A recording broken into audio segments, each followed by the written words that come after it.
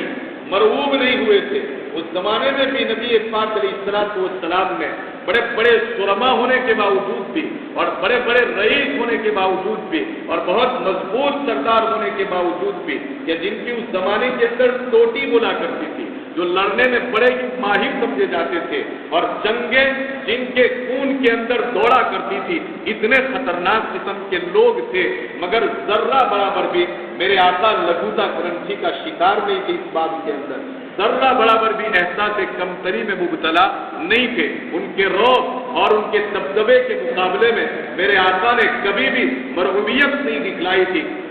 اس موقع کے اوپر بھی جناب محمد رسول اللہ صلی اللہ علیہ وسلم جب کبھی کوئی کام شروع کرتے تھے یا کسی کے نام کوئی خط لکھتے تھے یا لکھواتے تھے یا پریکٹیکلی کوئی کام شروع کرتے تھے تو اس موقع کے اوپر آقا سب سے پہلے اپنی زبان سے جو کلمات نکالتے تھے وہ یہ تھے بِإِسْمِكَ اللَّهُ. کیا جملے نکالتے تھے؟ بِإِسْمِكَ اللَّهُ، اے اللہ تیرے نام سے میں اس کام کو شروع کرتا ہوں. کیونکہ ابھی باقاعدہ بسم اللہ الرحمن الرحیم آسمان سے نازل نہیں ہوئی، باقاعدہ بسم اللہ الرحمن الرحیم کا آسمان سے نزول نہیں ہوا تھا، لیکن کام تو کرنے تھے. اور کام کرتے وقت نبی پاک علیہ السلام گویا کہ اللہ کا نام لے کر کے اس بات کی طرف اشارہ فرما رہے ہیں کہ ہر لمحہ، ہر گھڑی، ہر ساعت، زندگی کا کوئی دن، زندگی کا کوئی ہفتہ اور زندگی کا کوئی مہینہ اور زندگی کا کوئی سال ہمارا ایسا نہیں گزرنا چاہیے کہ اس گھڑی کے اندر، اس ہفتے کے اندر اور اس مہینے کے اندر اور اس سال کے اندر میرا رب میرے ذہن سے غائب ہو جائے. یہ کسی بھی صورت کے اندر ہو نہیں سکتا. اس لیے آقا کیا پڑھا کرتے تھے؟ بِإِسْمِكَ اللَّهُ. اسم کے معنی آتے ہیں نام، اور بِإِسْمِكَ اللَّهُ یعنی کہ اے اللہ تیرے نام سے میں اس کام کو شروع کر رہا ہوں. پھر جب قرآن کریم نازل ہوتا گیا تو سورہ نمل کی آیت کریمہ جو ہے انہو من سلیمان و انہو بسم اللہ الرحمن الرحیم آیت نازل ہوئی. قصہ اس کا مختصراً میں آپ کو بتاتا چلوں. حضرت سلیمان علیہ السلام نے اپنے زمانے کی ایک قوم تھی جس قوم کا نام تھا قوم سبا. قوم سبا کی ایک بادشاہ تھی عورت جس کا نام تھا بلقیس، جس کو ملکہ سبا کہا جاتا ہے. حضرت سلیمان علیہ السلام نے ایک پرندے کو بلایا اور اس پرندے کا نام تھا ہدہد، اور کہا اس کو کہ جاؤ میں تمہارے سامنے تم کو ایک خط دے رہا ہوں، اور یہ خط ملکہ سبا یعنی کہ سبا قوم کی جو بادشاہن ہیں اس کے پاس جا کر کے یہ خط پہنچا دینا ہے. اور اس خط کے اندر حضرت سلیمان علیہ السلام نے جو مضمون لکھا تھا، جو سبجیکٹ لکھا تھا، وہ سبجیکٹ میں آپ کے سامنے بیان کر دوں. سب سے پہلے حضرت سلیمان علیہ السلام نے لکھا اس خط کے ٹائٹل کے اوپر، اس خط کے ہیڈنگ کے اوپر کہ انہو من سلیمان. سب سے پہلے جو جملے لکھے وہ کیا لکھے کہ انہو من سلیمان، اور پھر اس کے بعد لکھا وَإِنَّهُ بِسْمِ اللَّهِ الرَّحْمَنِ الرَّحِيمِ، یعنی یہ لکھا کہ یہ خط کس کی طرف سے ہے؟ سلیمان کی طرف سے ہے. علماء نے یہاں پر بھی مسائل بیان فرمائے ہیں کہ خط لکھنے کے آداب میں سے ایک ادب یہ ہے کہ جب بھی کسی کے نام خط لکھا جائے تو اصولی طور پر اور ادب کا لحاظ رکھتے ہوئے نام اوپر سے سب سے پہلے لکھ دیا جائے. اس کی وجہ بھی لکھی ہے. بہت سارے ہمارے یہاں خطوط لکھنے کی ایک عادت یہ بن چکی ہے کہ اکثر و بیشتر ہم اپنا عطا پتہ اور نام کہاں لکھتے ہیں؟ نیچے کی طرف دستخط کرنے کے بعد لکھتے ہیں. ناجائز نہیں ہے شریعت کے اندر، یہ بھی اپنی جگہ کے اوپر درست ہے، لیکن خط لکھنے کا ایک ادب جو قرآن کی اس آیت کریمہ سے ہمیں معلوم ہوا وہ یہ ہے کہ خط لکھنے والا اپنا نام خط کے بالکل شروع کے اندر لکھ دے گا، تاکہ جس کی خدمت کے اندر یہ خط آپ نے پہنچایا ہے آپ کا مضمون پڑھنے سے پہلے آپ کا نام پڑھ لے گا. اور آپ کا نام جب پڑھ لے گا تو آپ کس کیٹیگری کے انسان ہیں، آپ کس اسٹیٹس کے انسان ہیں، آپ کس مقام کے انسان ہیں، آپ کیسے ویلیو والے انسان ہیں،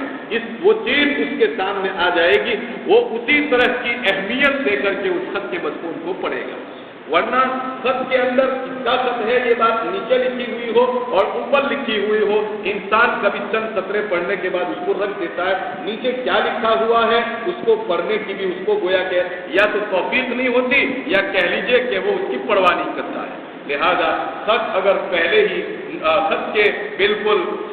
کہہ لیجئے کہ سر خط یعنی خط کے اوپر والے حصے کے اوپر ہی خط کون لکھ رہا ہے اس کا نام لکھ دیا جائے تو خط پڑھنے والے کو اس کا مضمون بھی سمجھ میں آ جاتا ہے۔ جیسا کہ کبھی کسی نے کہا تھا نا کہ خط کا مضمون باپ لیتے ہیں لفافہ دیکھ کر کے، یہ لفافہ کہاں سے آیا ہے؟ انگلستان سے آیا ہے، تو سمجھ میں آ جاتا ہے کہ خط میں لکھا ہوا ہوگا کہ کیسا ہوا بھائی، کھیتی برابر پکی ہے کہ نہیں پکی ہے۔ اب پوچھے پوتا پوچھتا ہے دادا سے کہ دادا خط آیا ہے بڑے ابا کا، تو کیا کہ انگلینڈ کا خط ہے، اس سے پوچھا کیا ہوگا؟ یہی پوچھا ہوگا نا کہ کھیتی پکی ہے کہ نہیں پکی ہے، اگر برابر نہیں پکی ہے تو پاؤں بیچوں، اس سے زیادہ کیا ہے؟ تو خط کا مضمون باپ لیتے ہیں لفافہ دیکھ کر کے۔ اسی طرح خط کے اندر کیا سبجیکٹ لکھا ہوا ہے اور خط کا کیا مضمون لکھا ہوا ہے، اس کے اوپر ہی اگر ٹائٹل کے اندر ہی آپ اپنا تعارف پیش کر دیتے ہیں، اپنا سرنامہ لکھ دیتے ہیں، اپنا ایڈریس کر دیتے ہیں وہاں پر، تو پھر انسان کو سمجھ میں آ جاتا ہے کہ یہ فلانے صاحب کا خط ہے اور فلانے صاحب کے خط کے اندر اسی طرح کی باتیں ہوا کرتی ہیں۔ اور اس کے ساتھ ساتھ دوسرا ادب یہ بھی ہم کو سیکھنے کو ملا کہ وَإِنَّهُ بِسْمِ اللَّهِ الرَّحْمَنِ الرَّحِيمِ۔ اگر خط کی بے ادبی کا اندیشہ نہ ہو، ان جملوں پر غور کرنا، اگر خط کی بے ادبی کا اندیشہ نہ ہو تو پھر انسان کو چاہیے کہ وہ اپنے خط کی شروعات بھی کس کے ذریعے کرے؟ بسم اللہ الرحمن الرحیم کے ذریعے کرے، اس بنیاد کے اوپر کہ ہر کام کی شروعات جب بسم اللہ سے کی جاتی ہے تو پھر اس کی برکتیں اس کام کے اندر ضرور نمایاں طور پر نظر آنے لگتی ہے۔ یہاں پر بھی حضرت سلیمان علیہ السلام نے بلقیس کو جو خط لکھا، اس خط کا بالکل پہلا مضمون کون سا تھا؟ انہ من سلیمان وانہ بسم اللہ الرحمن الرحیم، کہ یہ سلیمان کی طرف سے ہیں اور یہ اللہ کے نام سے ہیں جو بڑا مہربان نہایت ہی رحم کرنے والا ہے۔ خط کا مضمون کیا تھا؟ اس کے بعد کیا لکھا تھا؟ اللہ تعلو علی واتونی مسلمین، کیونکہ سلطان کا خط تھا نا، سلطان کے خط کے جملے بھی کیسے ہوا کرتے ہیں؟ شاہانہ ہوا کرتے ہیں، بادشاہ جیسے ہوا کرتے ہیں۔ ہاں، تو حضرت سلیمان علیہ السلام نے بھی خط میں لکھ دیا تھا بہت ہی ایک دم سے کہ اللہ تعلو علی واتونی مسلمین، خبردار ذرہ برابر بھی سر پھرے مت کرنا۔ میں نے آسان ترجمہ کر دیا، اللہ تعلو علیہ، ہمارے اوپر اور ہمارے سر پر چڑھنے کی کوشش مت کرنا۔ سب سے پہلی بات یہ ہے کہ واتونی، اللہ تعلو علیہ واتونی